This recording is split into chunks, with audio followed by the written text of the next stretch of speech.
সচিব মহোদয়ের ওখানে আমরা 52 পাঠাই। তারা কথা বলে এসে তারা আমাদের সাথে কথা বলে এবং তাদের সাথে যারা এখানে আসছিল সবার সাথে কথা বলে সিদ্ধান্ত দেয় যে তারা এখান থেকে, যেহেতু এখানে 2টা রাস্তা বন্ধ আছে, মানুষের দুর্দশা হচ্ছে, এই জন্য তারা এখান থেকে শহীদ মিনারে চলে যাবে।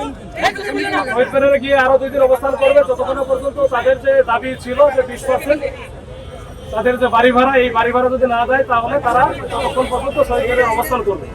ওই প্রেক্ষিতে আমরাও তাদের সাধুবাদ জানাচ্ছি, ঠিক আছে আপাতত রাস্তাটা যেন খোলা থাকে, এটা ভালো আমাদের জন্য। পরে ওনাদের নেতৃত্বে কিন্তু ম্যাক্সিমামই চলে গেছে।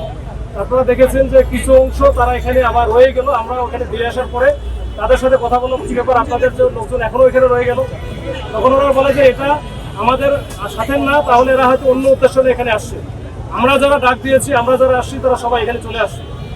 তো অনেকে যদি বুঝে না থাকে, আপনারা একটু বুঝে পাঠানোর ব্যবস্থা করেন। আর অনুরোধের ব্যাপারে আপনাদের যে ব্যবস্থা নেবেন আপনারা নেবেন, আইনগত ব্যবস্থা। তো আমরা আসার পরে আপনারা দেখেছেন যে আমরা 10 মিনিটের মধ্যে সময় দিয়েছি তাদেরকে, যে তারা এখান থেকে সরে চলে যায় শহীদ মিনারে। ওরা ওখানে দীর্ঘ কয়েকদিন অবস্থান করে করুক, কিন্তু তারা কিন্তু সরে নাই, বরঞ্চ উল্টোটা করছে। আমরা যখন সরানোর চেষ্টা করছিলাম, আমাদের সাথে দস্তবিজ করার চেষ্টা করছে, তখন আমরা কিন্তু তাদেরকে ডিসকাস করেছি। সাউন্ড গেট মেরে প্যানিক সৃষ্টি করার জন্য, ভাই ঢুকে দেখানোর জন্য আমরা কিন্তু লাঠি দিয়ে বাড়ি মারছি, রাস্তায় শব্দ করেছি যেহেতু তারা এখান থেকে চলে যেতে পারে। তারা যেহেতু শিক্ষক মানুষ, তারা সারা বাংলাদেশ থেকে এসেছে, অনেকে আসলে অনেক কিছু বোঝেও না, অনেকেই একেবারে নতুন।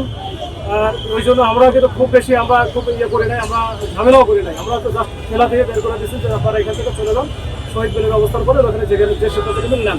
ভাই তাদের যে অভিযোগ, তাদের 4 জনকে গ্রেপ্তার করা হয়েছে, ওদের ব্যাপারে কোনো ডিসিশন নিয়েছে? আচ্ছা, ওদের যারা বেশি ঝামেলা করেছিল তাদেরকে আমরা ধরা হয়েছে, আপাতত হেফাজতে আছে।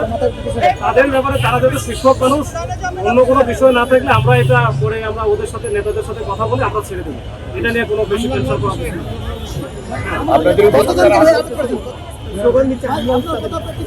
আমরা যখন ডিসকাস করি তখন কি করে ডিসকাস তো করতে হবে।